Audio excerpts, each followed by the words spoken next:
Welcome to Say Your Piece, episode number 44. My name is Jay Moore. My name is Christiane, and today we have lettering artist Lani Whitby with us today. Hey guys, thanks for having me.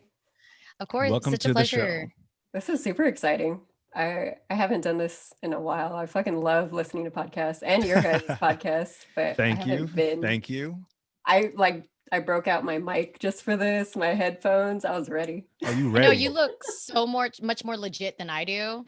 Like, I still got the wired Apple.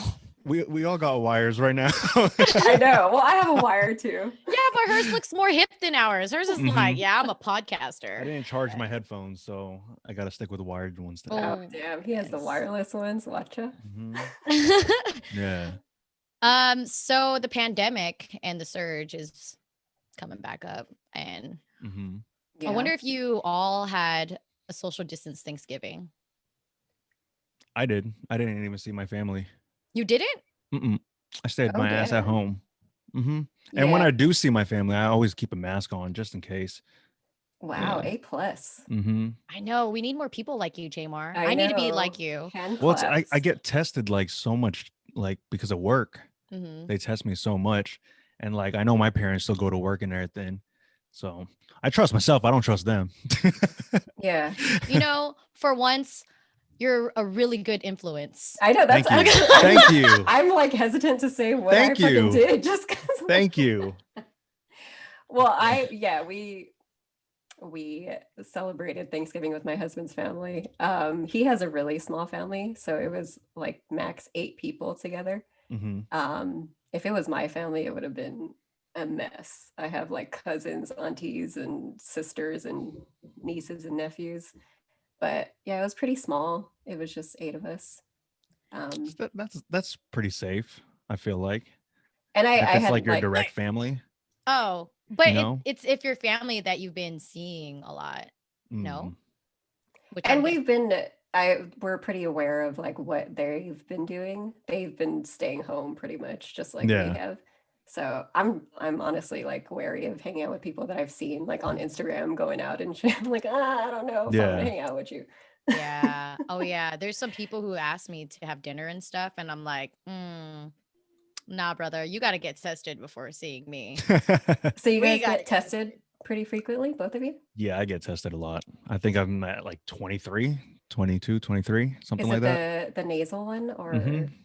But I get the rapid testing for So, some of the companies that I work with. So but they it's make still me, the Yeah, swab the that up goes your all the way nose. up your nose. Do you have to put it like really into your nose? Because the one that I've taken was like on the tip, whatever. Oh, really? No, Just the one that. tip. No, they shoved the whole thing up my nose. Damn. So your nose got raped like 23 times. I mean, if you want to put it in that case, I gave like permission for them to do it. So. It was consensual. Yeah, it was consensual. I got tested at a private practice. I have insurance through my husband. I'm unemployed. We're probably gonna talk about that, but yeah, I got tested and it was like it was specifically designed for COVID, so it was a really thin swab, and she stuck it all the way up my nose, but I didn't feel it. It's weird interacting with people like once you like see them in person. Yeah, like, it are we is. supposed to like what do I do? I don't know. It's very strange times. It kind of affects the way that I look at movies or when I watch it, because No, when they hug or when Yes, they, I'm like, you're not supposed to do that. Anytime I hear someone cough, I'm like, ugh. I did that yesterday at the store. Some lady had her mask on and she was coughing behind me. I'm like, yo, step back. Yeah. Like, I don't even know if you're 6 feet away from me right now. I've been watching a lot of Gilmore Girls lately. I don't know. I just started watching it out of nowhere. I've seen it a few times growing up. Yeah. However, I noticed Suki. Suki's the chef in Gilmore Girls. I don't know, Jamar, if you have any idea who she is. I have no idea. But I'm gonna nod my head like I do. Yeah. Okay, so all you need to know, she's a chef, and sometimes like quirky. It's what's her name? What's her name that plays the chef? Melissa McCarthy. Is not Melissa McCarthy. Milano. I think it is McCarthy. Melissa McCarthy. Yeah. So she would take the spoon. She's cooking in the kitchen, and she's like to Lorelai Gilmore, who's the main person, try this. They taste it and then they put it back in the pot and then they do it for like every other one. I'm like, oh my God. That's like, Corona everywhere now. Dude, I know. So my girlfriend, she recommended me to watch Great British Baking Show on Netflix. Have you guys seen that? Yeah, I've seen a It's couple like, it's so wholesome. It's so good. Just watch it. So I started from the very beginning, whatever the first episode on Netflix is. And the judges be like touching their dough as they're baking. They walk around and I don't see them like washing their hands in between. I'm like, but supposedly they were recording during coronavirus, so I wonder if that changes. Yeah, from what I saw, they got tested before they went there, right? All the people. I haven't seen it. I would imagine that's what they do. Yeah, because it's offsite. It's not offsite. It's in a tent. Yeah, right. It's like the NBA. It's like a bubble. Yeah, it's a bubble. So they just stay there in the same house for 8 weeks, something like that. So how has life been different for you since the beginning of the pandemic, Lani? Just quite curious. Very isolated. Like I said, it's weird talking to you guys right now. Like, you know, I just don't even know how to interact with people anymore. But it's been lonely, honestly, and boring. But at the beginning of the pandemic, so I lost my job. I had a desk job. So I'm a lettering artist, like a freelance designer, but which was like my side hustle turned main hustle because of COVID.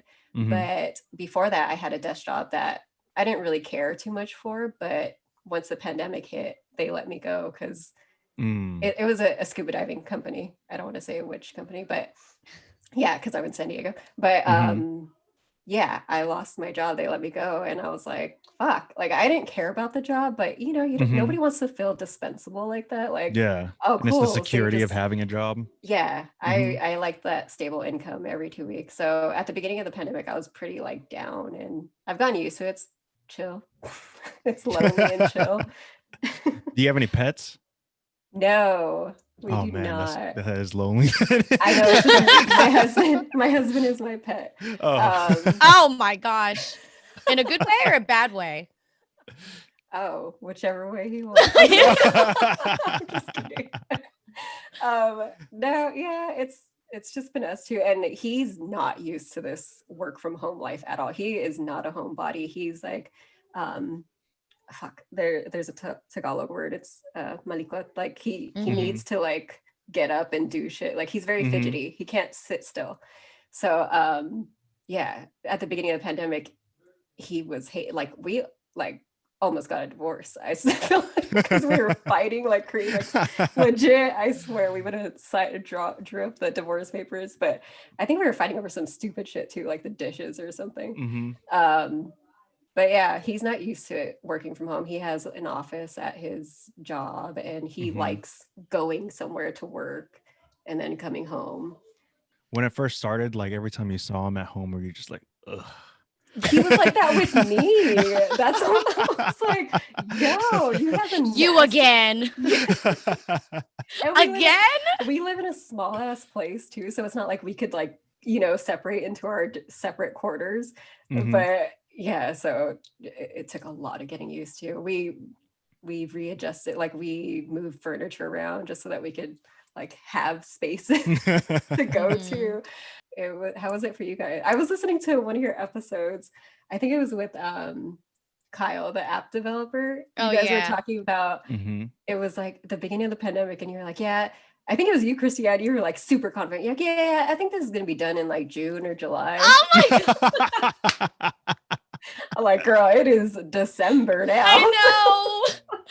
We're hitting the fucking year mark. Like it's 3 months away. I know. Oh my God. I called it. I said May next year. You think so? You think May next year?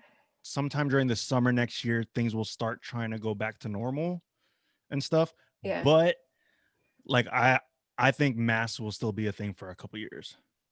Yeah. I mean, I saw that the UK already pushed the vaccine. Yeah, they pushed the vaccine through. And then I think Gavin Newsom, or for those who are not in California, the governor of California is trying to push the vaccine through for essential workers. People who work in the medical field first, the frontline workers, and then it goes to people over 80 and then servicemen and the general public class. So a couple of my girlfriends, they're nurses, and they're wary of getting the vaccine. They're I am too.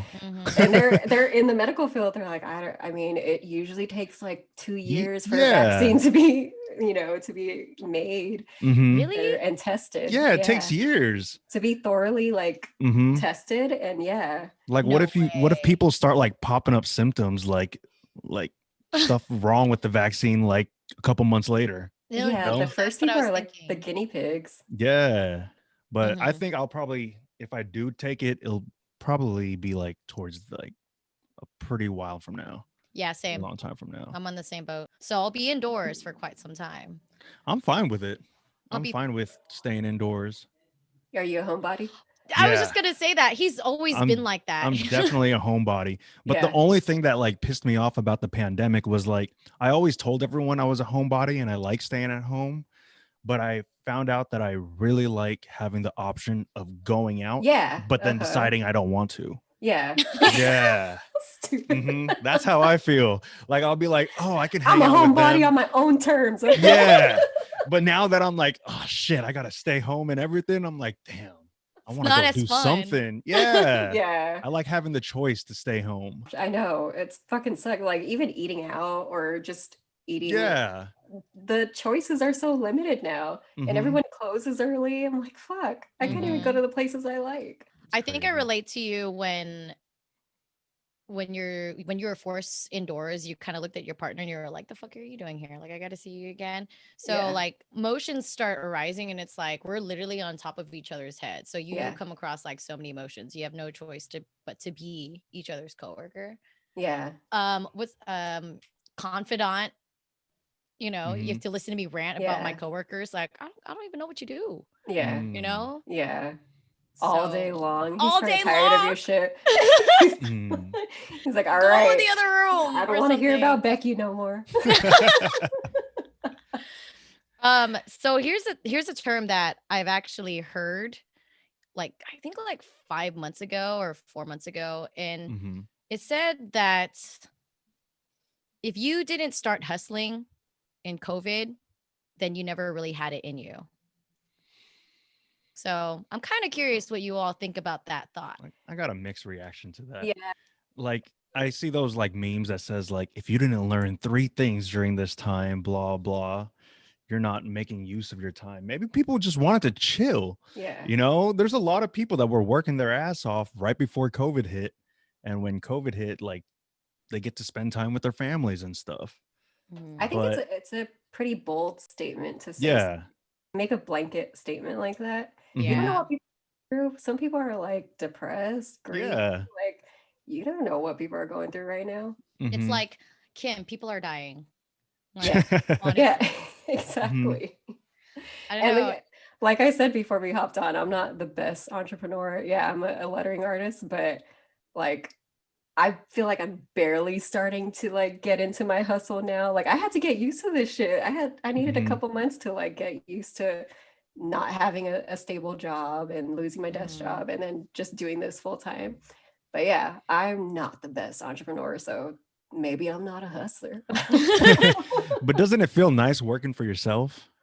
Oh yeah, I mean it feels great. Best thing that I like is that I get to make my own hours. Like I get to work when I please, and I'm a night owl. Like I cannot work during the day. As much as I try to like, schedule my work during the day, I still can't. I don't know why. Like I was texting Christiane at like 2:00 in the morning. That's the creative in you. Was it that late? Oh no. I think I stayed up until 2 in the morning, but I texted you super late. I felt bad. I was like, oh shit, I wasn't even looking at my phone. My bad. Oh yeah, I guess I don't know. I think that's the one thing about being in a pandemic is that you don't even have to sleep early. You have no reference of time. Yeah, like, I don't even know what day it is. Yeah. I mean, you forgot that the podcast was today. He's like, I forgot that Thanksgiving was last week. Was it really last week? Yeah, dude, we just talk about that? He stayed home. He stayed home. That's why. Yeah, it feels like it was so much longer ago. Nobody celebrated Thanksgiving. So when people say, oh, you never really had it in you, what exactly defines a hustler in your eyes? like you were thinking about that last night because we talked about it briefly. Well, so honestly, what I was thinking about, sorry, I'm not even going to answer the fucking question. My thought process, or just the hustle mentality period, like, yeah, hustling during the pandemic, like I feel like it's glorifying the hustle when that just creates hustle fatigue. Like, you know what I mean? Like, people just need to like deal with their mental health first. Like I said, you don't know what people are going through. So I don't like the idea of glorifying the hustle mentality and like, you got to hustle, you got to stay busy. Like, some people just, they're just faking the funk and they just want to act busy when they're not even doing shit. Like, yes. I don't know. I think if you're a hustler, you know you're a hustler and you ain't got to say it. Like, you don't have to proclaim it. You know what I mean? I think you're on that silent hustle. And a lot of people don't understand that if you're a hustler and you're hustling hella hard, it's like, it's not a straight fucking line up. Yeah. Like, it's not an exponential growth. Like, there's so many setbacks to like, especially being like your own, like being self-employed and everything. Oh man, there's so many setbacks. There's so many broke ass days that I've had before I was able to like make it like an actual living for what I like to do and stuff like that. But yeah, people don't understand that. I do think that to be a hustler, you do have to learn how to pivot like well. Because at the beginning of the pandemic, I'm gonna say this again, I lost my desk job, and yeah, it took me a while to like get into it, but this is my main gig now, so I'm like, fuck it. I had a workshop scheduled in San Francisco, and then everything started shutting down. I think San Francisco was the first place to supposed to go. Down. Yeah. So everything shut down, and the venue like was like, we got to refund your money, blah, blah, we got to cancel. So I had to pivot, and I pivoted as quick as I could to virtual workshops. But I think that's like a trait of a true hustler is pivoting well and just, reacting to how well do you react to change? What's the word? Or to failures. Resiliency? Yeah. Is that the word? Yeah, definitely. Yeah. Don't give up too easily. Don't get, like you said, there's highs and lows. Like, but I'm not gonna lie. Every time I hit a low, every time like I hit a speed bump, I'm like, fuck this shit. And I'd be getting hella mad and depressed for a good day. Yeah, a good day. Damn, yeah, for me, a good it takes day. a while. That's good. Like I said, it took me a couple months to get out of my funk. I think that being said, because you had to transition and get used to focusing on your art, not like you've never focused on it before. Yeah, but it was mainly like a passion. Yeah, it gave you an opportunity to focus on it more. And I guess that also led to the recent gig that you had. It was Nick Cannon and Brittany Bell's baby shower. Oh yeah. That was like really cool. Yeah. So oh no, yeah. No, I'm friends with another artist who's best friends with Brittany, and we've just always like kept in touch. And we've always said like we want to collab on something, and she was like, hey, I really need help with my friend's baby shower. And I had no idea whose baby shower it was. I was just like, I'm down to help you out because I know you need help. And she asked me to like make a couple signs because I do custom signage, like, the welcome signs for weddings and shit. But she wanted a big welcome sign for the baby shower. Yeah. And then like a few days later, she told me that it was Brittany's baby shower. And she's like, do you know her boyfriend? And I kind of played dumb because I had an idea, but I wasn't sure. And she's like, oh, it's Nick Cannon. And I was like, oh yeah, I know who he is. But it was at his restaurant in Hollywood, Yamashiro. I don't know if he owns it. I think he has like a stake in it. Yeah. So we had it there, and they have a really pretty like outdoor garden in the middle. So it was all outdoor, and masks were heavily encouraged. But yeah. So did Nick talk to you? Yeah. So he was very going back to Nick Cannon. The true question. Yeah, he talked to me. He was really impressed with my work. He was very low key, honestly. Like, I think he's pretty jaded by people. You know what I mean? Like, I think he's probably been burned a lot. So he keeps his his circle, all those people in that industry, they keep their circle very close to them. Right. And they're very careful of who they introduce into the circle. So he was very to himself. Even throughout like the whole event, he stayed pretty much like to himself. But yeah, he was really nice. But like I said, he was kind of quiet. So yeah, didn't they just take his show from him earlier? I know. This I was year, just gonna right? say that. Yeah, because he made a couple problematic comments. So he doesn't edit his shit, or what did he say? I don't even remember what he said. No, it was What did about he say? fuck, it was about Jewish people. Oh, something about how they keep all the money. Something right? Something about money. Oh fuck, let me Semitism. Let me say the word. It was anti-Semitic, right? Or Semitic. There you go. Yeah. I wouldn't say he was anti-Semitic. The comment he made was perceived as anti-Semitic, and it tossed a lot of debates. Yeah. I don't remember what he said, so I don't have enough information for me to really judge on that. But that's really the source of why his show was taken away. It was like in the heat of all the uprisings, right? Like around June, like around Black Lives Matter, and then he started speaking of Black Lives Matter, and it was. So you gotta. This is 2020. He explained himself after, and he actually had a sit down with someone else, and like tried to like talk with them about it and stuff, and like figure out why what he said was wrong and stuff like that. But no one ever talks about that. They only focus on what he said at the time. Yeah. Well, that's what Dave Chappelle talked about. Like, y'all can be fucking talking shit about and canceling a certain celebrity because they said a comment 20 years ago, 10 years ago, even now. Like, but I don't know. For me, it's kind of like a learning process. Yeah. What do you guys think about cancel culture? I think it's fucking stupid. I think if you have the same views as you did like that many years ago, then you haven't grown. You know, like I just think it's stupid. You shouldn't be able to cancel someone over something they said like years ago and stuff like that. Now, Bill Cosby, he was raping people, so you gotta cancel his ass. Yikes. No, yeah, I mean, we'd be lying if we said we didn't say problematic shit. Like, you know what I mean? I feel like I've said some shit that probably hurt someone's feelings and I'm not aware of it. But if you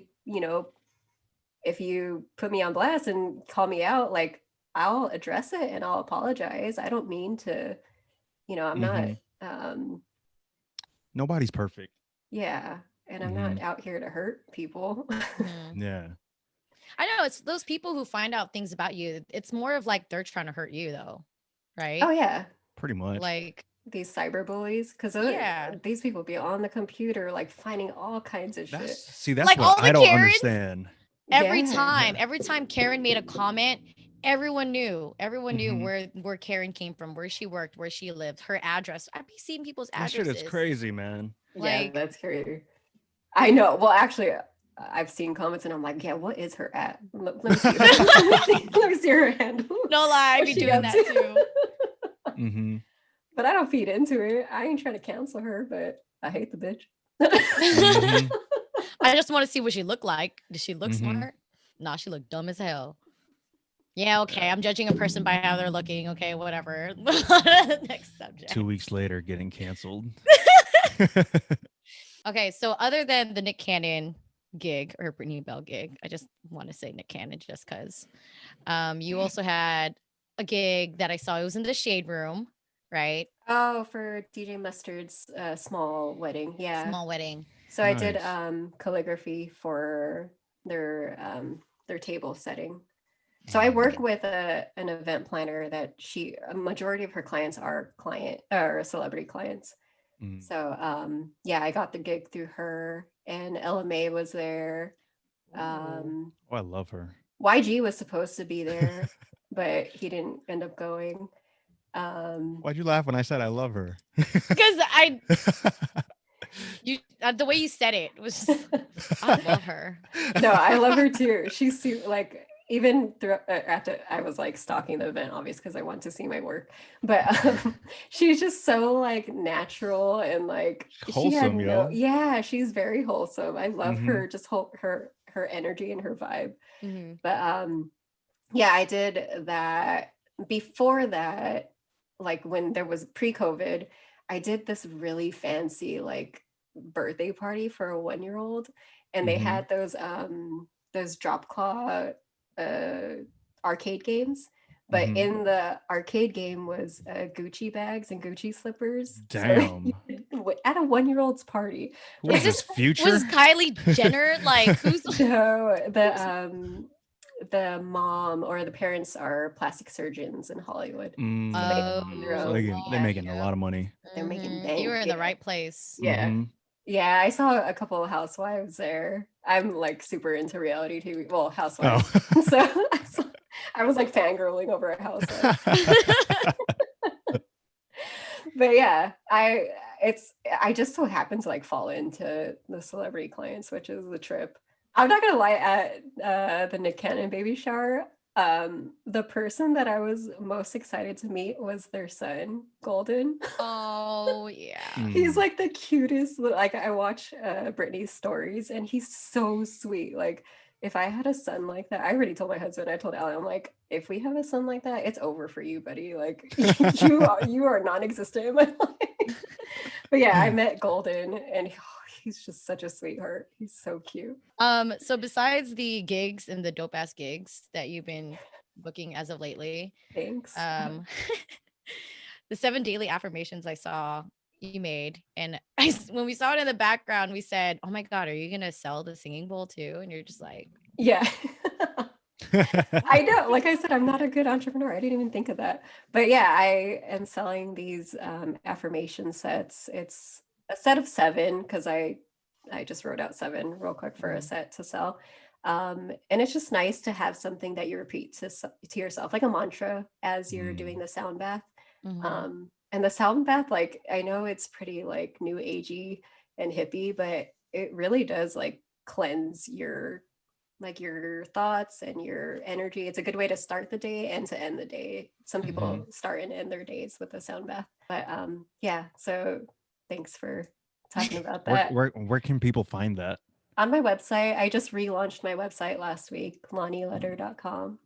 LANILETTER. And if people don't know how to spell that, yes, rewind the video. But anyway, so the virtual workshops, have you done any yet, or? Yeah, so like I said at the beginning of the pandemic, I had to pivot real quick, and so I all the San Francisco students that I had booked, I switched to virtual, and I gave them a Zoom link, and I sent their kits because I do it with a lettering kit, like a workbook and all the tools that we use. So I sent those out like a week or 2 beforehand. And then I started doing those, and then I started getting, I guess, hustle fatigue. Like and then all the uprisings started. So I was just like, I can't handle this right now. This is a lot for me to handle. So I took a break, but then I got hired for a virtual camp for kids. And which was really awesome too, because they were really adamant about talking about what was going on. You know, they wanted me to be open about being diverse and inclusive. And so one of the projects that we did was, because I'm a lettering artist, so I taught them how to draw on a sign, and we put it on a wooden paddle. So they had their own like little protest signs at home. But yeah, I had pre-made prompts for them, and the age groups were 4 to 7, and then 7 to 14. So it was broken into 2 age brackets, and the 4 to 7 year, well, both age brackets, I put equality and equal love and kindness, like just really, you know, positive sayings. And it was really cute. Like the little girls were, you know, the mom sent me videos of them like marching around with their little signs. It was so I'm not gonna lie, if I was a parent, I'd be like, hell yeah, this is what I want to see brought home. I'm tired of those macaroni picture frames. Yeah. And the coordinator, Trisha Smith Brown, she has a lot of celebrity. She just did Ariana Grande's Halloween party thing, or she like decked her house out with Halloween decorations and stuff for her album release. And she is the organizer of that camp, and she was like adamant. She's like, no, I don't want none of that cheesy shit. Like she's like, let me pre-approve the crafts that we're gonna do. And there was like a couple that were kind of like cheesy, and she's like, can we change this one? Like this one's kind of cheesy. And then I just recently did another virtual art class with Ava, the artist that I know, Artbox by Ava. So I'm trying to capitalize more on this virtual, virtual art class thing, because I think that's the way to go. See, you're an entrepreneur. Yeah, I guess I don't like calling myself a hustler, but I guess I am. What a lame word. So what's the difference between, or the challenge of having an in-person workshop and then the virtual one? Just that human interaction, right? The physical. Obviously, that one was pretty obvious. Like, no, it's really. But I do think that one of the advantages of it is that people are really like embarrassed of their work in person, so they try to hide it, and they're very coy about it. So with virtual workshops, you could show me whatever you want, and I even tell them, I put a disclaimer at the beginning. I'm like, you don't have to show me your work if you don't want to, but if you're proud of your work, feel free to show it. But yeah, that's the biggest hurdle, was that figuring out how they're going to see. I had to set up like a camera on top for them to see me working, and it is tough, but it's doable. I think it's better though, because people are in the comfort of their own homes. Yeah. Yeah. How long are your classes? Usually 2 hours. The last 30 minutes usually is just us like bullshitting and like we're just like talking, because everybody like is craving that human interaction. So it's like their time to like get excited and talk to someone. Do you think with the amount of gigs that you're able to book during this period, are you going to go back to a desk job? That's a good question. I don't know. And so my husband, he is not an entrepreneur whatsoever. So he doesn't understand, like, he doesn't understand this whole like hustle again. But he doesn't understand like constantly trying to book gigs or constantly working. He's like, it just seems stressful. Like, you don't even seem like you're having fun doing it. I'm like, but I am. Yeah. I'm like, but I am. I love this. And I don't think he's used to the idea of just not having that stable income, because he's very like financially focused. So if he can't see what is coming in, or he's just very like reasonable. So, and to be an entrepreneur is not very reasonable. I think you have to be a risk taker. Definitely. And I don't know. I don't want to. I really don't want to go back. If it's work from home, if it's remote work, I think I could pull it off, or I could do it. But I don't know. You get to cut off like 2-3 hours of your time from traveling, and then do whatever you need to do if you work from home, and then have your side hustle. Like, I feel like if you have to go back to a desk job, you lose a lot of your day. That's what I hated about going to work, was that I literally had 2 to 3 hours of commuting. And I live in the city, so you can imagine. Damn, it was 2 to 3 hours for you? Yeah, it wasn't your... In total, I would say 2-3 hours. Or I would say 2-3 hours, because one, I take Muni. And it's quicker to go. It's quicker to go to downtown San Francisco from Oakland than it is in the Sunset District in San Francisco, downtown. Do you find that you're more productive working from home, or? Yes, in a weird way. In a really weird way. I feel like companies are gonna they're gonna have to take this into account, that people at home are doing the same amount of work, if not more. Yeah. But some people actually need a space to get away to, because that was the feedback that we received. Like my husband, yeah, they need a place. They need a place to go to. They need social interaction. Yeah. They really need separation from their children. They need their separation from their bed. Like, it's a really social thing that's needed in someone's life, whether you said separation from the bed. That's true. That's real though, because knowing that my bed, it's literally right here. Like, it does do something to your your mind, or to your thinking process. The bed is only supposed to be for sex and sleep. If you work in it, you're gonna fall asleep in it, or it's probably not gonna be as meaningful. I kind of it's really strange. I don't know. I'm not a therapist. I'm not a psychologist either, but So you know how you work from home now? Do you have like a routine? Like, do you like set your own hours? Like, because like with me, I make myself get up at a certain time and pretend I'm going to work, and I just go to my living room. But I've been doing that for years, so it's not really different for me right now. I'll let you go first, Christine. No. I already know your answer. Oh, you do? Christiane just be like, I just got up. I gotta go do a meeting and stuff. I dead ass. I have meetings at like 7:00 in the morning or 7:30, and I wait until the last 2 minutes to roll out of bed to jump into my meeting. I'm horrible. I feel like if I were to go back to work, that would be me. Like, honestly, right now, I only get up because my husband gets up.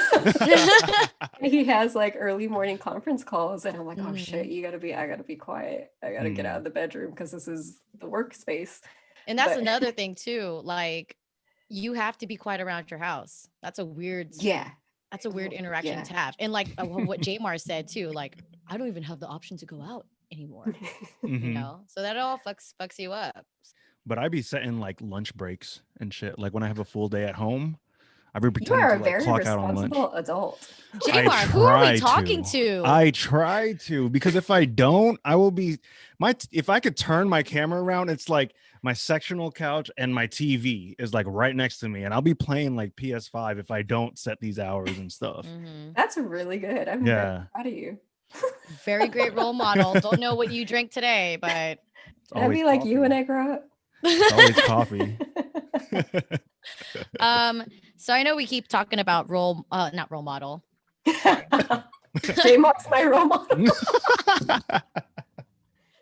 So I know we keep talking about hustler and entrepreneur. You both are very familiar with the word hustler and entrepreneur. Yes. Do you even like to consider yourself that? And if you don't, what would you be preferred to be called as? I would be preferred to be called, if I had to pick between the two, an entrepreneur. But outside of that, you can call me an artist. That's the same exact answer I would give. An artist? I like artists. You're a videographer or photographer? I do both. So that's really good that you're good at setting your schedule. Like, because like it took me years though. That's the thing. That's good. Like I've been doing this full time for about 7 years now. But like the first like couple years, even when I had a part-time job, it was stressful. Yeah. Like I only started making good money off of it like 3-4 years ago. Oh wow. But like time management is hard. Definitely. I still be like waiting to the last minute to finish projects and everything. But do you feel like, I see, this is where I fuck up, because I feel like I do my best work like at the last. Same here.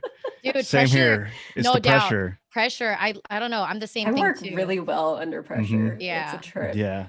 Procrastinator, but really work well under pressure for some odd reason. Yeah. I'm gonna out myself right now if clients see this, but like I'd be saying like give me like 2 to 3 weeks on stuff, like to get the final stuff back to them. Yeah, I'd be working on that shit like 3 days, like for the last 3 days. But you were thinking about it, right? At least, I mean, trying to make myself look good right here. I mean, thinking you have about some stuff in between. Yeah, I add little big 2 seconds on like I'm really big on note taking. Like if I think about something, maybe I won't do it right then and there, but I have to write it down, because otherwise I'm gonna forget that shit like the next, when I actually do start working on it. So I have like little post-its and lists everywhere. I think that's the one thing about working from home, is that it really challenges your time management. That's a skill that you can pick up. Well, not pick up, that you can work on, right? Yeah. Not that you need to improve upon. I mean, no lie, I started trying to do my own lunch hours. How's that That's going? Good. You know, anytime snacking while working, huh? I feel like you a snacker. So it is getting kind of late, if you all can tell. I had the it's looking like Blair Witch over here. I had the the window, and it's nighttime already. So I look like I'm ready to tell a scary story. Only 5. I know, isn't it so weird? Yeah. before we move on to the lightning round and get to ask you these fun questions, any last thing that you want to add before we do that? Thank you for bringing up the virtual workshops. That's something that I really do want to go hard on, is teaching more of my workshops. That's one of my favorite things that I do, actually. It's the most fulfilling, especially with kids. They're so like, it's so fun teaching kids, and I feel like I'm a kid at heart, so it's just easier. But adults too, I teach lettering. A lot of people don't know the difference between lettering and calligraphy. I'm going to go into my whole spiel. Lettering is the art. Can you explain it? Yeah. I'm over here like me. They do go hand in, I mean, relative, but lettering is the art of drawing letters. So you're building your letters, you're building your skeleton of your letters, while calligraphy is the art of writing. So depending upon the tool that you're using, calligraphy will make your writing look a certain way. Oh, that's interesting. That's true. Yeah. Okay, that makes sense. How I see calligraphy and lettering are different. Yeah. But lettering artists do, some lettering artists do calligraphy as well. I do both. Yeah. But I want to, I really want to teach more workshops. I got to post more listings and more dates. J-Mar, look out for that. What's up? We're going to be an educational podcast. We're learning new things. I listened to that episode. You're like, this is now an educational podcast. Just kidding, it's not. Okay, so ready for the lightning round. I got 4 questions for you, and they're really good. Wait, let me take another sip. Is that wine? Oh, I thought it said wine on there. It's hard kombucha. So almost the same thing. Full transparency, I hopped on pretty buzzed. I was hella nervous. Like, this will get me talkative. She goes, "Oh wow, you're drinking coffee? Oh, that ain't me." Okay, so it's 4 questions. Kind of makes you think a little bit. Oh, cool. So let us know what is the first thing that pops into your head. Okay. Okay. Word. Let's do this. Should I close my eyes? Yeah, close your eyes. Damn it. One, I'm just gonna say, when I was going over this with J-Mar, he was answering it and he was like, yeah. Okay. If you could have someone play you in a movie, who would it be? Oh fuck, Shay Mitchell. What? Oh, that was quick. I know. She's fucking hot, and I wish I could be her. I had like the similar answer to yours. I said Michael B. Jordan. What? Well, I'm still trying to represent for the Filipinos, like part Filipino. He said, I have the same answer, Michael B. Jordan. No, because she said she's hot. And I said, like, oh man, this is just going a little off. It's okay. Next question. He is the sexiest man of the year, though. There you go. You know? Wait, who would you pick, Chrissy? Man, shoot. The only man, I don't really have a good one. Fuck, this is so hard. I don't know. I really don't know, because there's not a lot of Filipino actors and actresses. I said Michael B. Jordan. That's far from Filipino. For some reason, I'm thinking of Anne Hathaway, but she's maybe because I was stalking her Instagram last night. Girl, that's who you would choose to represent you, brown ass Christy.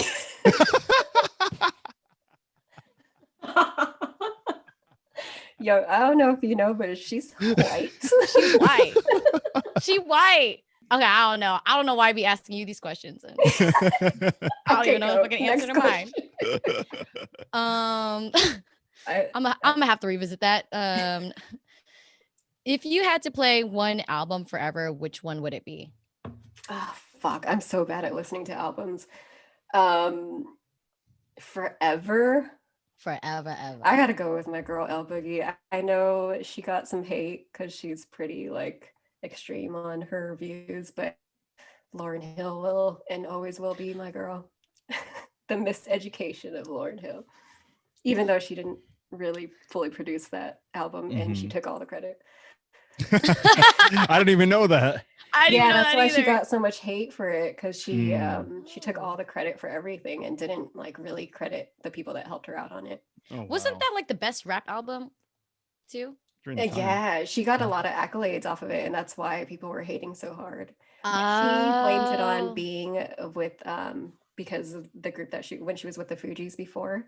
Like, I guess she didn't get that much credit, and she let a lot of men, pretty much steer her career.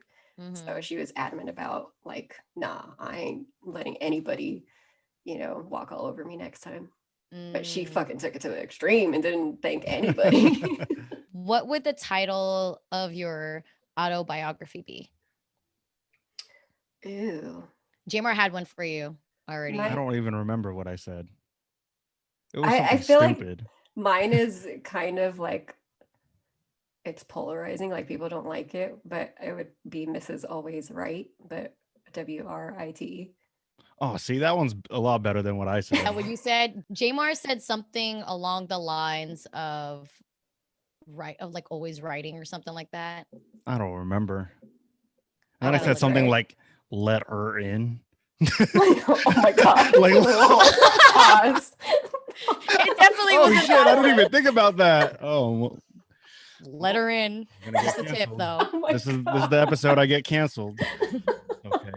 So what clothing item would make you walk out on a date if someone wore it? Oh, this is a good one. Fuck. I never really thought about this. Damn, this is a good question. I think with Jamar, he said it was sneaker heels. Yeah, I don't fucking sneaker heels, yo.